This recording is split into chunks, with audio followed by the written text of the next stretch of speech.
तो है बच्चों, तो आज हम लोग कक्षा 10वीं के जो झारखंड में पढ़ने वाले विद्यार्थी लोग हैं उन लोग के लिए खुशखबरी है। उन लोग का जो मॉडल फेट है मैथ का, हिंदी का, इंग्लिश का, सभी सब्जेक्ट का जारी कर दिया गया है। ठीक है, तो आज हम लोग मैथ का जो सब्जेक्ट है उसमें दो टाइप से एग्जाम होगा आप लोग का, एक ऑब्जेक्टिव होगा, एक सब्जेक्टिव होगा। तो सब्जेक्टिव वाला जो है हम लोग नेक्स्ट वीडियो में देखेंगे। अभी हम लोग ऑब्जेक्टिव का क्वेश्चन देखने वाले हैं। ऑब्जेक्टिव में टोटल क्वेश्चन का संख्या है जो होगा आपका 14, यानी 40 क्वेश्चन होंगे और 40 में से हम लोग 20 क्वेश्चन अभी देखने वाले हैं। नेक्स्ट वीडियो में 20 बाकी मिलेंगे आपको। ठीक है, तो पहला क्वेश्चन हम लोग देखते हैं। ठीक है ना, आपको बगल में ये क्वेश्चन आपको इधर साइड में दिखेगा। ठीक है, हम लोग यहाँ पर क्वेश्चन में लिखे सीधे ऑप्शन लिख करके बनाएंगे। ठीक है, तो हम लोग के पहला क्वेश्चन क्या है, 140 को अभाज्य गुणनखंड के गुणनफल के रूप में लिखा जा सकता है। ए नंबर दिया गया है 2 गुने 3, ये नंबर में ये 2 गुने 3 गुने 5 गुने 7, बी नंबर में 2 गुने 2 गुने 3 गुने 5, सी नंबर में 2 गुने 2 गुने 5 गुने 7, डी नंबर में 2 गुने 2 गुने 2 गुने 3 गुने 7।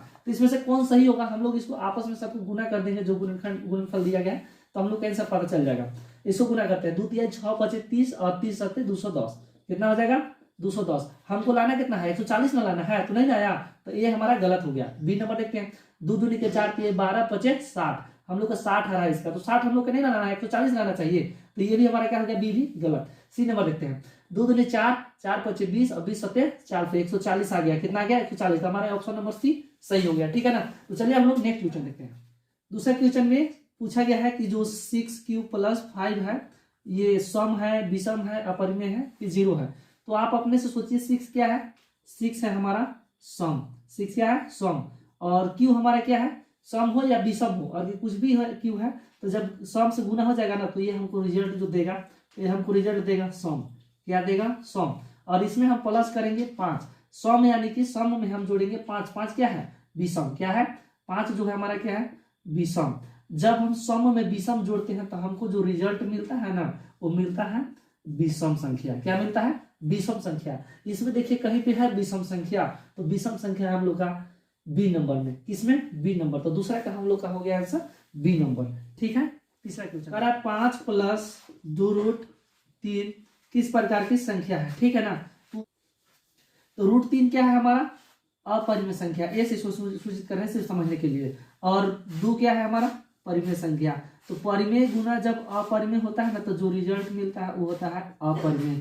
और ये 5 क्या है परिमेय संख्या, क्या है परिमेय संख्या है, ये 5 क्या है हमारा परिमेय संख्या। तो परिमेय और अपरिमेय को जोड़ेंगे तो हमको जो रिजल्ट मिलेगा वो मिलेगा अपरिमेय। तो हमारा अपरिमेय कहाँ है इसमें ऑप्शन में, तो सी नंबर में है, तो हमारा सी नंबर ऑप्शन क्या हो जाएगा सही। तो चलिए हम लोग नेक्स्ट क्वेश्चन जो चौथा क्वेश्चन में कर है, 2 धनात्मक पूर्णांक ए तथा बी दिए रहने पर यदि अद्वितीय पूर्ण संख्या q तथा r विद्यमान है तो निम्न में से कौन सा कथन सत्य है। ठीक है ना, तो ये हम लोग का जो है यूक्लिड विभाजन एल्गोरिथम जो है ना उसमें से परिमेय द्वारा सिद्ध किया गया है यूक्लिड के द्वारा, वो हम लोग को याद रखना होगा। ठीक है ना, वो है a बराबर बी क्यू प्लस आर, जहां पर a क्या है भाज्य, क्या है भाज्य, और जो b है ये है भाजक, क्या है भाजक, और q जो है ये है भागफल, क्या है भागफल, और r जो है हमारा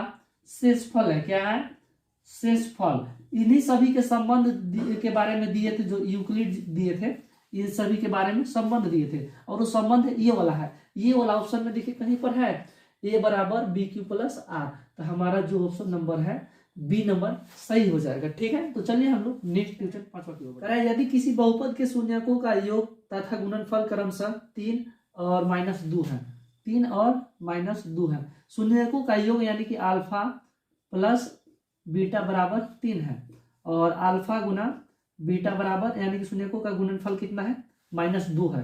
तो हम लोग ये द्विघात समीकरण याद करना है, द्विघात बहुपद एक याद करना है, तो हम लोग किस प्रकार से याद करेंगे, एक सूत्र होता है उसके माध्यम से याद करेंगे। उस सूत्र को आप लोग अच्छा से नोट कर लीजिएगा, होता है k into X square minus question हम लोग लिखेंगे alpha plus beta X plus alpha गुना बीटा। ठीक है ना, इसको बड़ा क्वेश्चन द्वारा बंद कर देते हैं।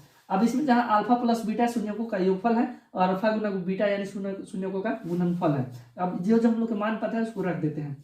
के जहां पर क्या चीज है नियतांक है, इसको हम लोग मान को जरूरत पड़ने पर हम लोग इसको यूज करते हैं, जैसे कि ये सभी पद के नीचे बटा में कुछ आ जाता है। ठीक है ना, हम लोग देखते हैं के into X square minus alpha plus beta की जगह क्या रखेंगे 3 रख दिए, साथ में इधर इंटू में एक्स है प्लस अल्फा गुना बीटा की जगह क्या रखेंगे -2। कोष्ट में इसको हम लोग छोटा सा लिखते हैं -2, बड़ा कोष्ट बंद कर देते हैं। के हो गया और बड़ा कोष्ट एक्स स्क्वायर, ये माइनस ये प्लस ये माइनस में है और ये प्लस में, प्लस माइनस क्या हो जाएगा माइनस, और 3 गुना एक्स करेंगे तो 3x, और ये प्लस माइनस क्या हो जाएगा -2। अब ये कांस्टेंट के को हम लोग यहाँ पर 1 मान लेंगे और 1 मान करके सब में गुना कर देंगे तो हमको क्या प्राप्त हो जाएगा, 1 से गुना करेंगे तो वही प्राप्त हो जाएगा, एक्स स्क्वायर माइनस 3x -2। अब बताइए एक्स स्क्वायर माइनस 3x -2 यहाँ पर कहीं पे ऑप्शन में दिख रहा है हम लोग का, एक्स स्क्वायर -3 यहाँ पर प्लस हो गया, ये भी नहीं होगा। एक्स स्क्वायर के बाद यहाँ हम लोग का 3 है, यहाँ पर है, यानी कि ऑप्शन नंबर सी में हम लोग का ऑप्शन नंबर क्या हो जाएगा सी सही है, ठीक है ना। चलिए हम लोग 6 नंबर क्वेश्चन जो कर रहा है, पीएक्स के लिए ग्राफ में दिया गया है, बहुपद पीएक्स के लिए ग्राफ आकृति में दिया गया है, बहुपद की शून्यकों की संख्या ज्ञात करना है। यानी कि जो एक्स अक्ष है हम लोग के, इसमें देखिए ये जो रेखा, ये जो वक्र रेखा गया है ना, ये कितना बार कट किया है, मतलब कितना बार कटल है इसमें, तो उसको हम लोग देखते हैं कई बार इस एक्स जो रेखा है एक्स अक्ष, इसको कई बार काटले हैं, 1 2 3 बार, कई बार कटले हैं 3 बार। तो हम लोग 3 देखे तो कहाँ लिखा है इसमें, ऑप्शन नंबर डी में, तो हम लोग का हो गया आंसर 6 का डी, ठीक है। 6 नंबर देखिए, एक बहुपद दिया गया है 4u² प्लस 8u, और इसका हम लोग को शून्य ज्ञात करना है, ठीक है। शून्य ज्ञात करेंगे तो हम लोग क्या क्या मान निकलता है शून्यकों का, वो मान यहाँ पर दिया गया है, उसमें से कौन सही है हम लोग को विकल्प को चुनना है।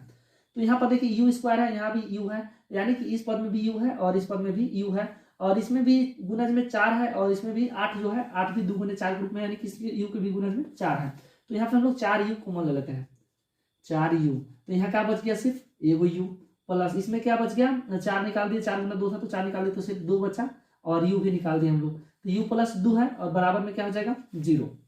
हम लोग क्या करेंगे इसको, 4u बराबर एक बार 0 हो जाएगा, एक बार u प्लस 2 बराबर 0, तो 4u बराबर 0 और एक बार u प्लस 2 बराबर 0। तो यहाँ पे u बराबर क्या हो जाएगा, u बराबर क्या हो जाएगा 4 गुना में इधर जाके भागा हो जाएगा, यानी कि 0 भागे 4 होगा तो क्या प्राप्त हो जाएगा 0, और u बराबर क्या हो जाएगा 2 इधर का में है, प्लस में इधर का हो जाएगा माइनस में, यानी कि u का मान जो है 0 भी है और -2 भी है। तो 0 कहाँ है a में और -2 कहाँ है c में, यानी कि हमारा a और c दोनों होगा आंसर सही। तो कहाँ पर है ऑप्शन में, तो डी नंबर हम लोग का a तथा c दोनों हो जाएगा, ठीक है। चलिए नेक्स्ट क्वेश्चन देखते हैं, ठीक है ना। 8 में हम लोग का 2 समीकरण दिया गया है और वो दोनों समीकरण को कुछ संबंध दिया गया है, जो संबंध इस प्रकार है, a1 बटा a2 बराबर b1 बटा b2 बराबर c1 बटा c2। तो देखिए जब 2 समीकरण दिया है हम लोग का रैखिक युग्म का, रैखिक समीकरण 2 दिया है और उन लोग का जो संबंध इस प्रकार से दिया गया है, यदि 2 रैखिक समीकरण दिया गया है और उसका संबंध इस प्रकार से आता है, a1 बटा a2 बराबर b1 बटा b2 बराबर c1 बटा c2, तो इसका मतलब होता है कि रेखाएं क्या होंगी समपाती, क्या होंगे समपाती, रेखाएं जो है समपाती होंगे, और समपाती मतलब होता है एक ही पर दोहराइल होगा, ठीक है ना, एक ही पर मतलब चाहगा हुआ लाइन होगा, तो यानी कि कई गो हल हो जाएगा इसका, अनेक हल होगा, एक लाइन पर अनेक बिंदु है और अनेक बिंदु है तो अनेक मान होगा, तो अनेक हल होगा, इसका क्या होगा अनेक हल या संपाती। तो इसमें हम लोग देखते हैं क्या है ऑप्शन में, तो ऑप्शन में हम लोग का संपाती नहीं है तो होगा अनेक हल, जो कि बी नंबर है, हम लोग का 8वां क्या हो जाएगा बी नंबर। और बाकी इसका और भी ज्यादा हम लोग डीपली जानना चाहते हैं इसका, तो बगल में हम इसका फोटो लगा दे रहे हैं, उस फोटो के माध्यम से आप लोग समझ लीजिएगा, ठीक है। नंबर 9 देखिए कह रहा है कि समीकरण 6x - 2y + 9 बराबर 0 और 3x - y + 12 बराबर 0 के द्वारा निरूपित रेखाएं कैसी होगी। यानी कि ये दोनों जो समीकरण है, इस समीकरण से जो रेखा बनेगा वो किस प्रकार की होगा, समपाती होगा, समांतर होगा, प्रतिच्छेदी होगा कि लंबवत होगा। तो आपको इससे पहले हम एक सारणी बगल में दिखाए थे फोटो के माध्यम से, उस सारणी को हम फिर से दिखा रहे हैं आपको, देखिए और उसके अनुसार आपको पता चलेगा कि क्या होगा। तो मान लेते हैं कि ये हमारा क्या हो जाएगा a1, ये हमारा हो गया a1 और ये हो गया b1 और ये वाला हो गया c1, और ये हो गया हमारा a2, ये हो गया b2 और ये हो गया c2, और इसको हम लोग बगल में सारणी है उसके अनुसार व्यवस्थित करते हैं और देखते हैं किस प्रकार के संबंध आता है ये। तो a1 का मान a1 बटा a2, यानी कि a1 का मान कितना है 6, a2 3, इसको काटेंगे तो क्या प्राप्त हो जाएगा हम लोग के 2/1, यानी कि 1 छूट जाएगा तो सिर्फ बचेगा 2। और हम लोग देखते हैं अब B1/A1/A2 का मान हम लोग यहाँ पर निकाले हैं। अब हम लोग निकालेंगे B1/B2 का मान। तो B1 का मान कितना है -2 और B2 का मान कितना है -1। ये माइनस ये माइनस कट जाएगा तो क्या प्राप्त हो जाएगा सिर्फ 2। अब C1/C2 हम लोग देखते हैं। C1/C2, C1 का मान कितना है 9 और C2 का मान कितना है 12। 3 3 9, 3 चौके 12, हमको कितना प्राप्त हो गया 3/4। यानी कि A1/A2 जो है बराबर है B1/B2 के, क्योंकि 2 इसमें आया है लेकिन इसमें 3/4 आया है। तो इसको करके हम लोग लिखेंगे सजा करके, तो इस तरह से लिखेंगे A1/A2 बराबर B1/B2, लेकिन बराबर नहीं है किसका C1/C2 के। यानी कि इस प्रकार के जो रेखाएं होते हैं वो क्या होते हैं समांतर होते हैं। क्या होते हैं समांतर। और समांतर रेखाएं जो होती हैं उनका कोई भी हल नहीं होता है, ठीक है ना। तो ये है समांतर। इसमें हम लोग देखिए कहां पर है समांतर, ए बी बी में हम लोग का समांतर। तो ऑप्शन नंबर बी जो है हम लोग का क्या हो जाएगा सही हो जाएगा, ठीक है। चलिए हम नेक्स्ट क्वेश्चन नंबर 10वां के लिए दो समीकरण दिया गया है, x + y = 6 है और x - y = 2 है। और ये दोनों के समीकरण जब हम लोग हल करेंगे तो हम लोग का क्या आंसर आएगा, ये चारों में से कोई एक है। तो हम लोग इसको पहले हल करते हैं, इसके बाद देखेंगे क्या आंसर आता है, ठीक है ना। तो समीकरण 1 है और ये समीकरण 2 है।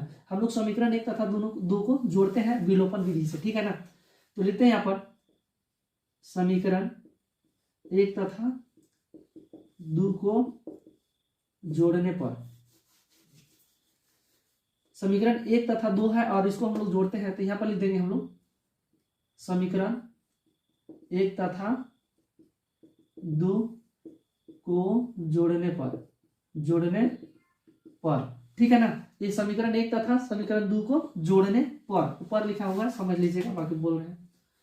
अब इसको हम लोग जोड़ते हैं, तो जोड़ेंगे तो इस हम लोग जोड़ते हैं x और x कितना हो जाएगा 2x, और ये x y जो है ये वाला ये माइनस में है और ये y प्लस में, तो ये क्या हो जाएंगे खत्म। बराबर के इधर ला के इधर साइड जोड़ेंगे, 6 2 कितना हो जाएगा 8, यानी 2x बराबर कितना हो गया 8। 2 इधर क्या चीज में x गुना में, तो इधर क्या हो जाएगा भागा में। तो x बराबर हो जाएगा 8/2, काटेंगे तो कितना प्राप्त हो जाएगा 4। x का मान कितना आ गया 4। अब हम लोग नेक्स्ट y के निकालने के लिए क्या करेंगे कि x का मान को समीकरण 1 में रख देंगे। x का मान समीकरण 1 में रखने पर, ठीक है ना। समीकरण 1 क्या है x + y = 6। अब जहां पर x है वहां पर हम लोग रख देंगे 4, तो 4 + y = क्या हो जाएगा 6, और 4 इधर क्या में प्लस में, इधर प्लस में तो इधर साइड क्या हो जाएगा माइनस में। तो y बराबर क्या हो जाएगा 6 - 4। तो y बराबर हम लोग के प्राप्त क्या हो जाएगा 6 में 4 जाने के बाद 2, यानी कि x का मान कितना हो गया 4 और y के मान 2। तो हम लोग का x का मान जो होता है ना व्यवस्थित जब x करते हैं x y दोनों के, तो इधर साइड पे खाता है हम लोग का x का मान और इधर साइड जो रहता है y के मान। तो देखिए तो कहीं पर ये ऑप्शन में है हम लोग के 4,2, देखिए 4,2 डी नंबर में है। कहां पर है डी नंबर में, तो हम लोग का आंसर जो है डी हो जाएगा, ठीक है। चलिए नेक्स्ट क्वेश्चन देखते हैं हम लोग 11 नंबर। क्वेश्चन नंबर 11 देखिए क्या कह रहा है, कह रहा है कि निम्नलिखित में से कौन सा द्विघात समीकरण है। यानी कि ये जो 4 को समीकरण यहाँ पर दिया गया है चारों में से द्विघात कौन है, तो हम लोग को चेक करने के लिए हल करना होगा। तो ये नंबर को हम लोग हल करते हैं, x × x - 3 = x² - 7। इसको हम लोग हल करेंगे, x गुना x करेंगे तो कितना हो जाएगा x², फिर यहाँ माइनस यहाँ प्लस है, प्लस माइनस माइनस हो जाएगा, x गुना 3 करेंगे तो क्या हो जाएगा 3x बराबर क्या है x² - 7। देखिए x² इधर भी है और x² इधर भी प्लस में है और इधर प्लस में है, तो इधर जाएगा तो क्या हो जाएगा माइनस में, या फिर ये इधर आएगा तो इधर आकर माइनस में हो जाएगा। यानी कि ये x² और x² क्या हो जाएगा खत्म, बचेगा -3x = -7, जो कि द्विघात समीकरण नहीं है। यानी कि ए नंबर हमारा क्या हो गया गलत। अब हम लोग देखते हैं बी नंबर। बी नंबर क्या है x + 1 का होल स्क्वायर बराबर x² - 5x। इसको भी हम लोग ये प्लस बी के होल स्क्वायर पर तोड़ेंगे, तो a² यानी कि x² + 2ab यानी कि 2 गुना x, यानी कि 2x गुना 1, तो 2 एकम 2 हो जाएगा, प्लस 1 का स्क्वायर यानी b है तो b² यानी 1 का स्क्वायर बराबर क्या है x² - 5x। हम लोग इसको ex² इधर प्लस में इधर क्या हो जाएगा माइनस में, या फिर ये इधर प्लस में इधर क्या हो जाएगा माइनस में, यानी कि ये वाला और ये वाला खत्म हो जाएगा। तो हमारे पास बचेगा सिर्फ 2x + 1 का स्क्वायर 1 बराबर 5x। देखिए क्या द्विघात है, इसमें द्विघात में है, द्विघात मतलब घात में 2 होना चाहिए, तो घात में कहीं पर 2 बच रहा है नहीं, तो ये भी समीकरण द्विघात नहीं है, हमारा बी नंबर भी गलत। अब हम लोग सी नंबर देखते हैं। सी नंबर क्या है, x प्लस 1 के होल स्क्वायर बराबर 2 इंटू एक्स माइनस 3। अब इसको हम लोग हल करते हैं। x प्लस 1 का होल स्क्वायर यानी कि a प्लस बी के होल स्क्वायर पर टूटेगा, तो इसको टूटे हैं एक्स स्क्वायर प्लस 2ab यानी 2a यानी कि x, b यानी कि 1 प्लस बी स्क्वायर यानी कि 1 का स्क्वायर बराबर 2 गुना एक्स करेंगे तो 2x, 2x हो जाएगा, और 2 गुना -3 करेंगे तो 2 3 माइनस में 6 हो जाएगा। अब हम लोग इसको आराम से सरल करते हैं, एक्स स्क्वायर हो जाएगा, 2 गुना 1 करेंगे तो 2 एकम 2 और साथ में x प्लस 1 के स्क्वायर 1। इधर देखिए ये माइनस में इधर काम हो जाएगा, प्लस में हो जाएगा, और ये इधर आके माइनस में जो 6 था क्या हो जाएगा प्लस में, और ये 2x का ना इधर साइड में प्लस में, इधर आके माइनस में 2x बराबर क्या बच गया 0।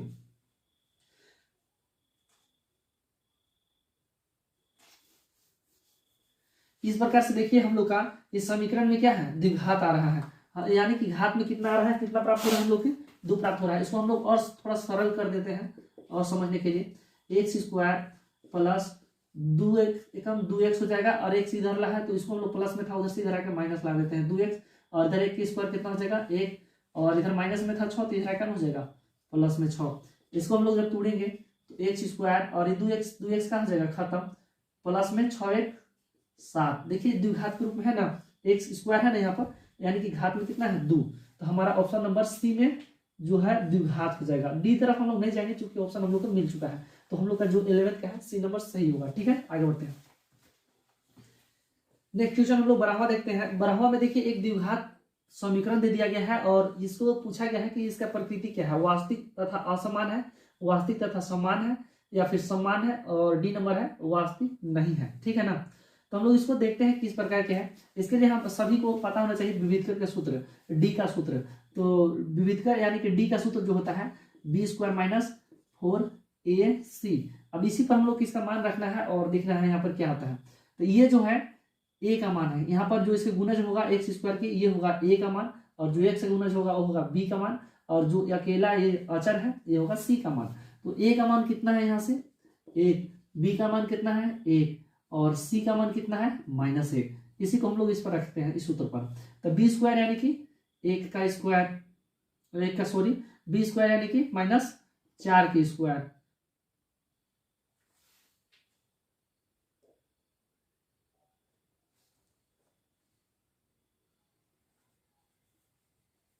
बी स्क्वायर यानी कि 1 के स्क्वायर, 1 के स्क्वायर हम लोग कर दिए और माइनस दे दिए,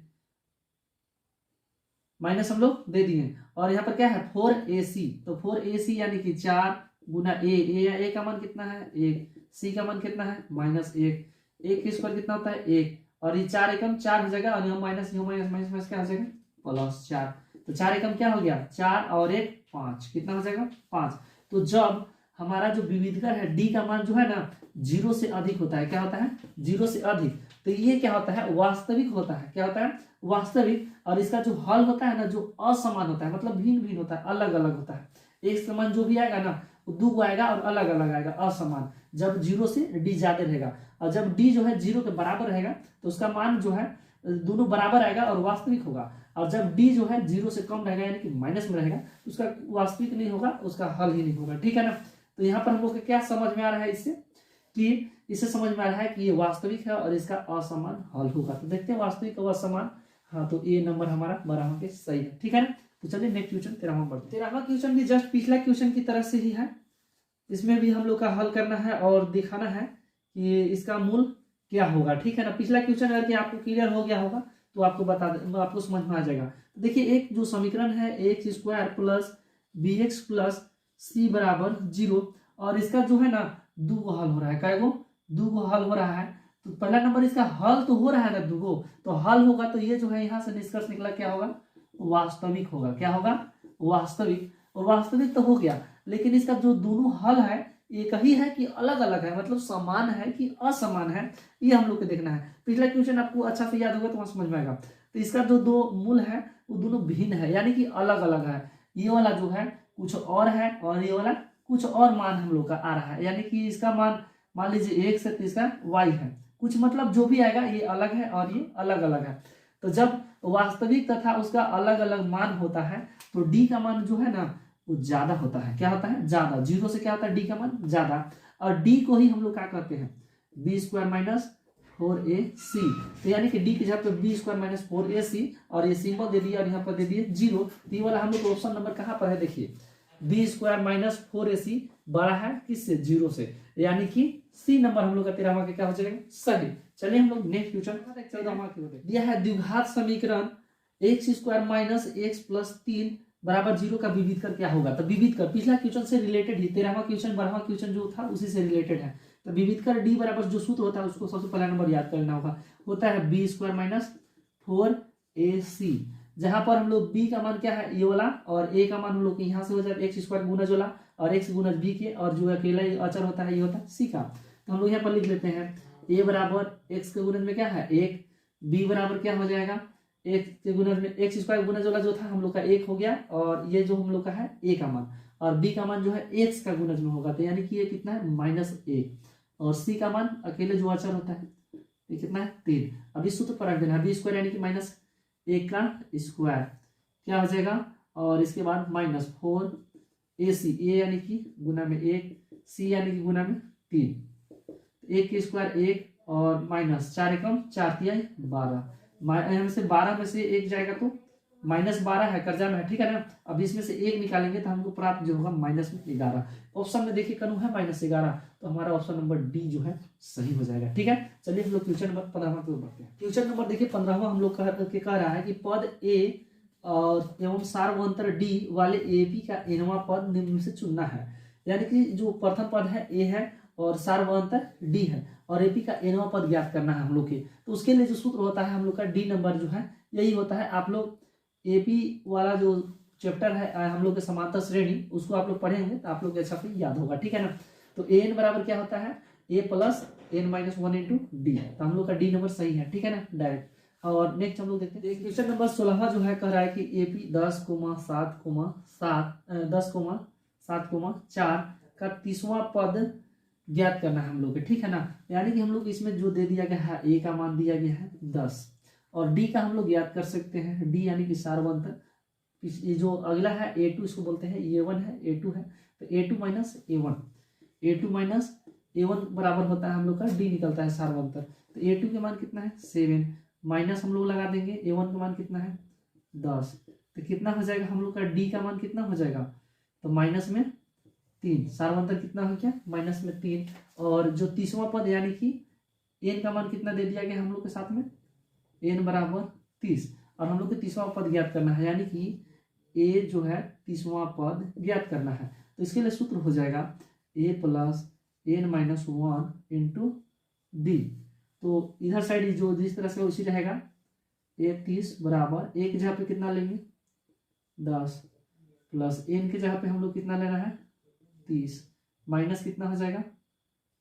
1, और इंटू डी। डी का मान कितना है हम लोग का? देखिए तो -3, तो -3 ले लेते हैं। हम लोग इसको हल करेंगे, 10 प्लस 30 में से एक जाएगा तो कितना हो जाएगा? 29, माइनस में क्या हो जाएगा? 29, 30 में से एक जाएगा तो कितना हो जाएगा? 29 गुना, और ये -3 है। हम लोग इसको 10 है और 29 गुना -3 कीजिए तो प्लस माइनस क्या हो जाएगा? माइनस में जो भी आएगा, और 9 तिया कितना हो जाएगा? 27, और 3 गुना के 6 और 2 8, -87। माइनस वाला ज्यादा है इसलिए माइनस के चिन्ह अब ज्यादा वाले से कम घटा देंगे। 87 में से 10 जाएगा तो 77। हम लोग का ये 30वां पद जो है 77 होगा। ऑप्शन में देखिए कहीं पर है तो है माइनस में, तो सी है जो -77। हम लोग 16वां का सी नंबर हो जाएगा सही, ठीक है। चलिए हम लोग जो अगला क्वेश्चन है 17वां, वो कह रहा है कि एपी 3,8,13 और 18 है, और इसका जो एनवा पद जो एन का मान है वो 78 है। तो आपको बताना है कि कैवा जो पद है वो 78 है, यानी कि हम लोग के फाइंड करना है एन।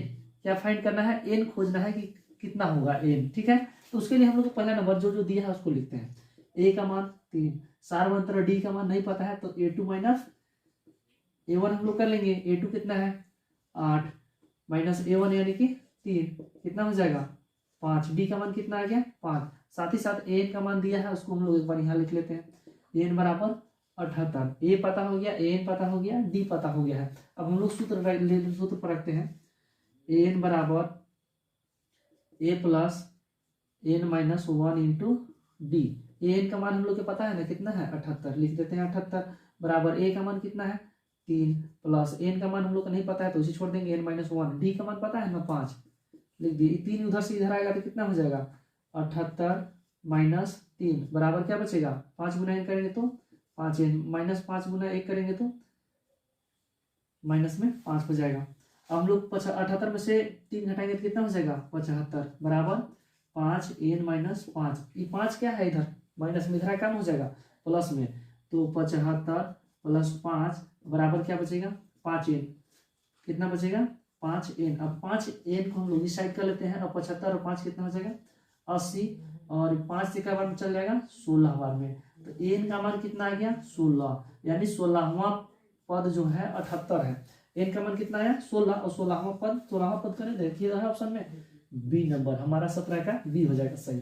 चलिए हम लोग नेक्स्ट क्वेश्चन पर बढ़ते हैं। 18वां क्वेश्चन देखिए कर रहा है कि समरूप त्रिभुज की संगत भुजाएं खाली स्थान होती है, और ऑप्शन जो है हम लोग का बराबर है, समानुपाती है, समांतर है, लंबवत है।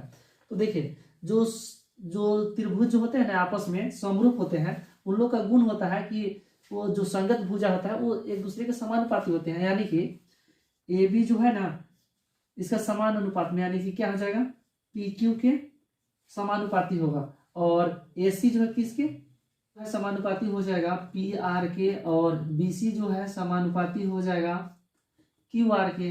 यानी कि इसमें क्या होता है समानुपाती के गुण होता है, यानी कि समान अनुपात में होता है, ठीक है ना। तो समानुपाती इसमें जो होगा हम लोग का ऑप्शन नंबर बी सही हो जाएगा। अब हम लोग क्वेश्चन नंबर नेक्स्ट देखते हैं।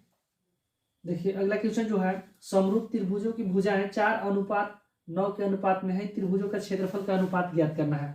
तो दो समरूप त्रिभुज जो होता है ना उसका क्षेत्रफल जो होता है उसका भुजा के वर्ग के अनुपात होता है, यानी कि इसका भुजा का अनुपात कितना है 4:9, यानी कि 4:9 है इसका भुजा का अनुपात। अब जो इसका क्षेत्रफल होता है इसका वर्ग के अनुपात होता है, तो वर्ग यानी कि स्क्वायर कर देंगे। 4 के स्क्वायर कितना हो जाएगा 16, और 9 के स्क्वायर 81, 16:81 हम लोग का आंसर आ चुका है। कहीं है इसमें ऑप्शन में, तो डी नंबर है हम लोग का आंसर सही। चलिए हम लोग नेक्स्ट क्वेश्चन। एक त्रिभुज है जो एबीसी और उसका भुजा का मान है, AB का मान है जो 6√3 और BC का मान है 6 cm और AC का मान है 12 cm। और ये क्वेश्चन के द्वारा हम लोग से पूछा जा रहा है कि जो कोण B है ना ये कितना डिग्री का है। तो इसके लिए हम लोग एक पाइथागोरस सूत्र होता है उसको हम लोग आजमा कर देखते हैं क्या सही है। और पाइथागोरस सूत्र पर स्थापित हो जाएगा तो हम लोग समझेंगे कोण B का मान 90 है, या पाइथागोरस प्रमेय पर रखते हैं हम लोग। पाइथागोरस प्रमेय क्या कहता है AB का स्क्वायर प्लस BC का स्क्वायर बराबर AC का स्क्वायर। अगर कि इस पर बैठ जाएगा बराबर आ जाएगा दोनों पक्ष में, तो B का मान कितना हो जाएगा 90। हम लोग इसको रख के देखते हैं। AB स्क्वायर यानी कि 6√3 का स्क्वायर प्लस BC स्क्वायर यानी कि 6 का स्क्वायर बराबर AC स्क्वायर यानी कि 12 का स्क्वायर। अब हम लोग इसको तोड़ते चलेंगे, तो ये 6 का भी स्क्वायर है और √3 का भी, तो 6 का स्क्वायर होगा तो कितना हो जाएगा 36 गुना √3 के स्क्वायर जाएगा तो स्क्वायर से रूट खत्म हो जाएगा, सिर्फ 3 बचेगा, प्लस 6 की स्क्वायर कितना होता है 36 और 12 की स्क्वायर 144। सभी लोग वर्गमूल 1 से कम 20 तक जरूर याद रखेंगे, सवाल बनाने में आसानी होगा। बाकी जितना आगे वर्ग याद कर सकते हैं फायदा होगा। तब उसको हम लोग सोल्यूशन करते हैं। 3 छक 18 के 8, 3 तरीके 9 और 1 10, प्लस में क्या हो जाएगा 36 बराबर में 144। अब इसको जोड़ते हैं हम लोग के, तो जोड़ेंगे तो क्या प्राप्त होगा 6 8 14 के 4, 3 और 0 3 और 81, 4 और 1 का 1 बराबर 144। यानी हमारा LHS बराबर RHS आ जा रहा है। पाइथागोरस का प्रमेय यहाँ पर काम कर रहा है।